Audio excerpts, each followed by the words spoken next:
মই এতিয়া উপস্থিত আছোঁ হালাকুৰাত। তো হালাকুৰাত আমাৰ ভাৰতৰ ৰাজধানী দিল্লীৰ যি লালকিল্লা, সেই লালকিল্লাৰ আহিয়ে আমাৰ হালাকুৰাৰ হৰি মন্দিৰ প্ৰাংগণত এই লালকিল্লাটো সজাইছে।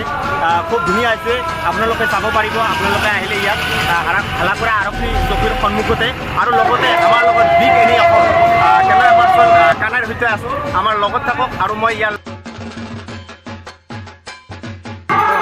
এতিয়া উপস্থিত আছোঁ এই হালাকুৰাৰ যিখন পূজা মণ্ডপৰ ভিতৰত সোমাইছোঁ মই।